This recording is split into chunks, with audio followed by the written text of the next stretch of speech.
Nous avons pas mal avancé notre projet, donc dans un premier temps on avait créé un petit prototype de jeu qui était sympathique.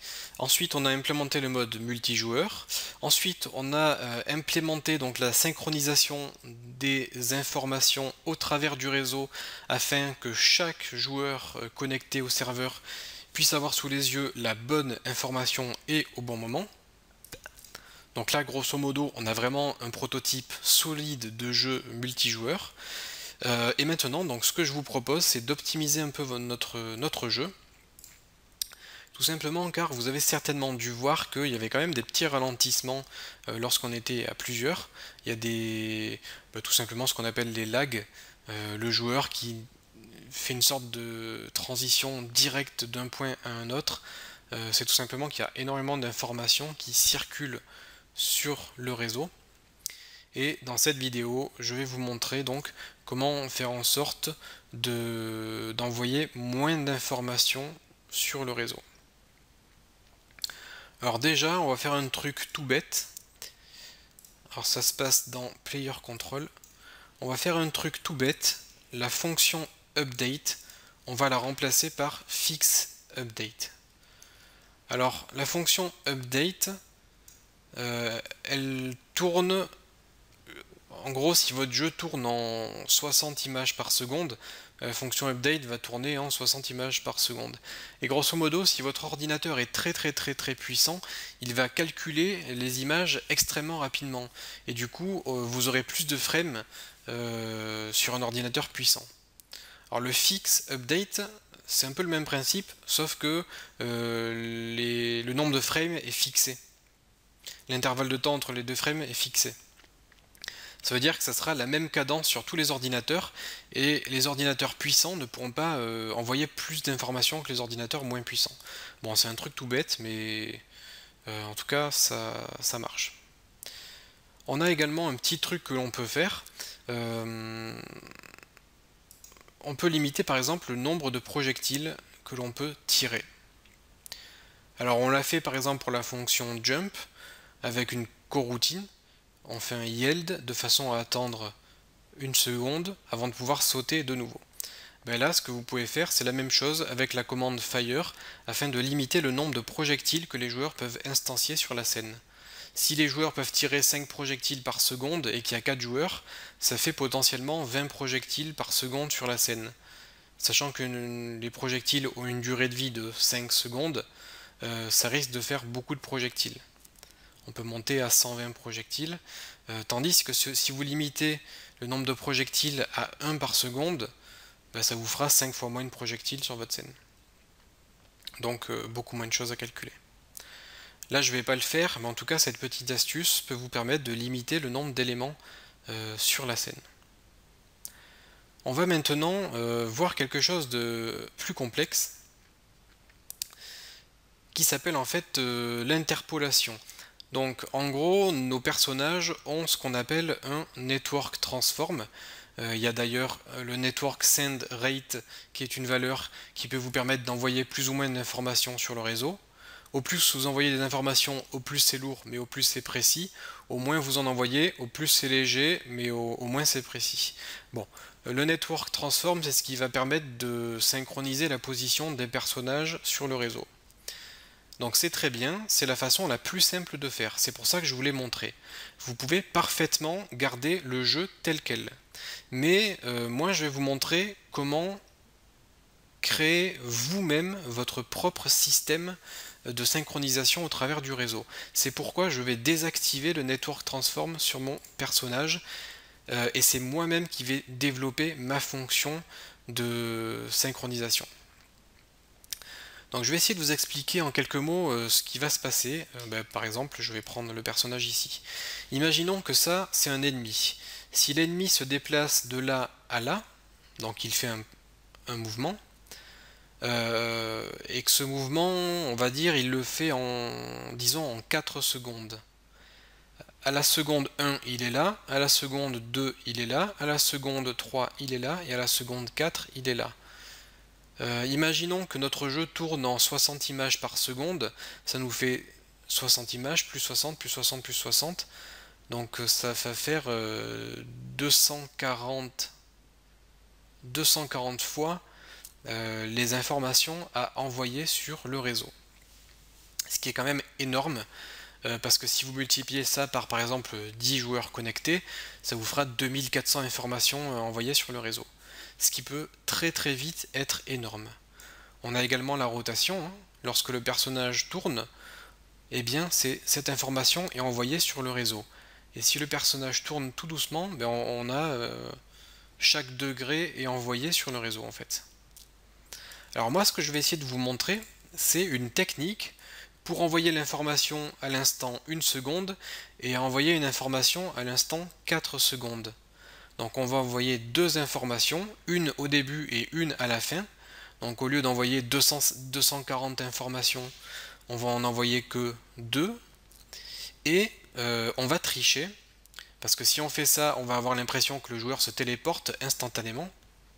Nous, on va tricher et on va utiliser le lerp qui va nous permettre de créer un mouvement fluide.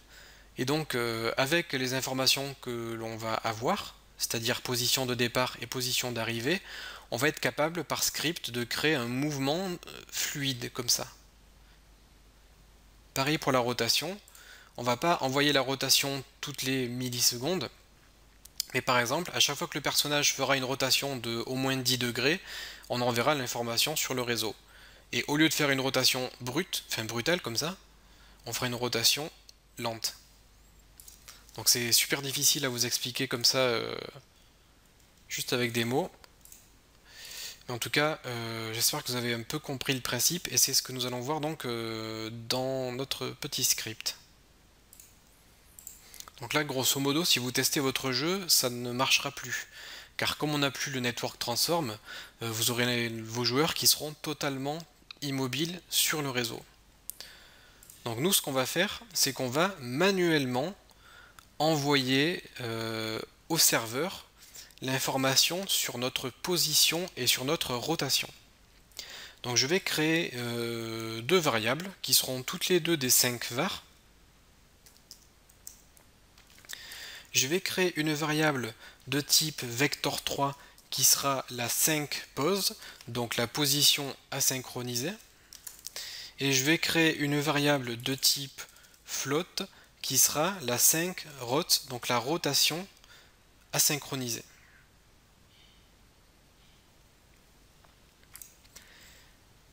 Ces deux variables vont contenir donc les informations du transform de mon personnage, et c'est moi-même qui vais demander au serveur de prendre en compte donc ces informations-là.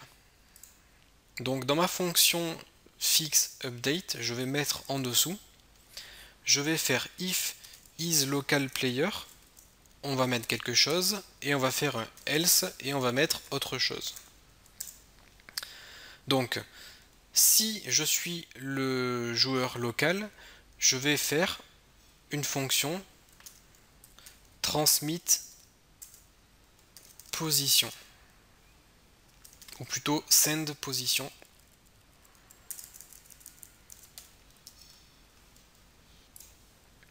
Qui est la fonction qui va nous permettre donc d'envoyer les informations de notre position donc sur le serveur. Alors, je vais me mettre tout en bas. Je vais créer donc cette fonction qui sera une fonction client, donc qui s'exécute sur le client, et donc ça sera void send position, donc envoyer la position. Et cette fonction, elle va appeler une commande que je vais appeler par exemple cmd send my position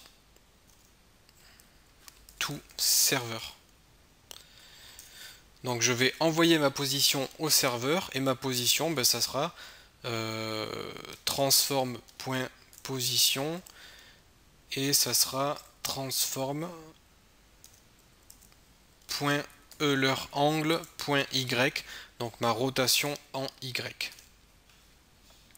Je vais donc créer une commande serveur via le mot commande void, et je vais écrire donc commande send my position to server, qui prend en paramètre un vecteur 3 qui est la position et un float qui est la rotation.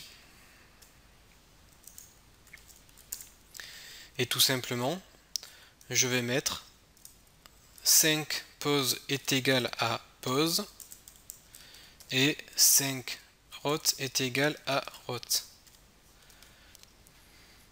Donc on va demander au serveur d'exécuter cette commande qui va attribuer la position et la rotation à mes variables synchronisées.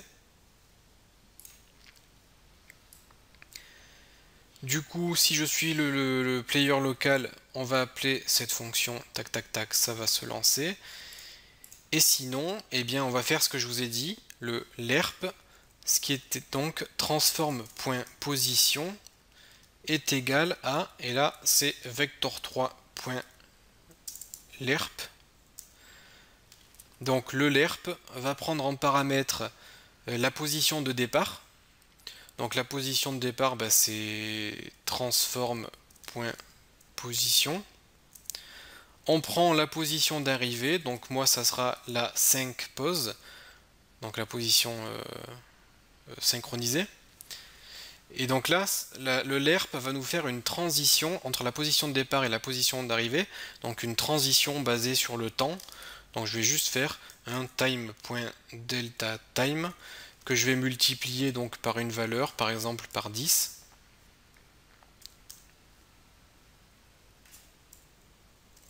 Et pareil pour la rotation. Exactement la même chose, transform.rotation est égal à, sauf que là c'est un quaternium.slerp, c'est la même chose, sauf que c'est pour la rotation, qui prend en paramètre transform.rotation, virgule. Alors là c'est quaternion.euler. Du coup c'est 0,5 rot,0, car on n'envoie que les informations sur l'axe des Y, parce que le personnage peut juste tourner de gauche à droite, et pareil,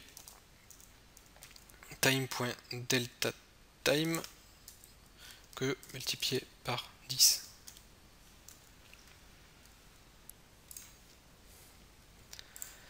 On va déjà voir si on a des erreurs, j'espère pas. A priori c'est bon. CTRL S, CTRL B, on va tester déjà ce que ça donne. On va mettre une fenêtre là. On va mettre une fenêtre là. On va mettre une autre. Serveur, client et client. Donc là, comme vous pouvez le voir, c'est beaucoup plus fluide sur l'écran de tous les clients connectés. Je ne sais pas si vous vous souvenez comment c'était donc avant ce script, mais avant il y avait tellement d'informations que ça saccadait tellement il y avait de l'information, et là on a des mouvements beaucoup plus fluides. Donc on a peut-être un tout petit décalage d'une demi-seconde, mais de toute façon ça se voit vraiment pas. Enfin, de toute façon, quand vous jouez en ligne, vous voyez pas en direct l'écran du joueur, hein, vous voyez la même chose que tous les autres. En tout cas, là, on a vraiment des mouvements beaucoup plus fluides. Et encore, là, ce que j'ai fait, c'est pas le script le plus optimisé du monde. J'ai vraiment fait un script très basique. Mais vous pouvez faire des optimisations beaucoup plus poussées. Je vous montrerai peut-être ça plus tard dans la suite de cette formation. Mais tout simplement, comment faire pour faire quelque chose d'encore plus poussé? C'est pas compliqué. Grosso modo, au lieu d'envoyer par exemple votre position tout le temps, parce que moi là je l'envoie tout le temps, vous pouvez l'envoyer par exemple que lorsque le personnage se déplace. Effectivement, si le personnage reste immobile, il n'y a aucun intérêt à envoyer la position puisqu'il est resté immobile. Donc vous pouvez très bien faire position actuelle et ancienne position. Et si si la distance entre position actuelle et ancienne position est supérieure par exemple à 50 cm, à ce moment-là, vous pouvez envoyer les informations sur le réseau. Pareil pour la rotation, c'est ce que je vous avais dit. Vous pouvez très bien n'envoyer la rotation sur le serveur que si la rotation est supérieure à 5 degrés. Vous pouvez très bien négliger les rotations inférieures à 5 degrés, car ça ne se verrait pas beaucoup sur le réseau. Bon, en tout cas, là je vous ai donné quelques notions d'optimisation sur le réseau, notamment avec l'interpolation. Alors ça c'est ultra important. Donc là on a même plus de network transform. Et bon, moi je vais pas le faire dans cette formation, mais si vous voulez vous entraîner, vous pouvez très bien le faire. Vous pouvez donc faire la même chose pour les projectiles. Et au lieu d'avoir un network transform sur vos projectiles, vous pouvez très bien coder tout par script et envoyer l'information sur le réseau, sur la direction du projectile, la force de propulsion, et vous pouvez donc vous passer du network transform. Vous pouvez aussi vous amuser à changer un petit peu ces valeurs ici pour voir la différence que vous avez donc sur le réseau, si vous envoyez beaucoup d'infos ou peu d'infos. Donc je vous laisse un peu toucher à toutes les variables, c'est comme ça qu'on apprend. Et moi du coup je vais laisser le projet comme ça. Donc là je vais peut-être... bon ça je vais les laisser. Ok. Voilà, donc là on a notre prototype qui a vraiment pas mal avancé et qui plus est maintenant est optimisé donc un peu plus en tout cas que tout à l'heure, et on a des mouvements beaucoup plus fluides.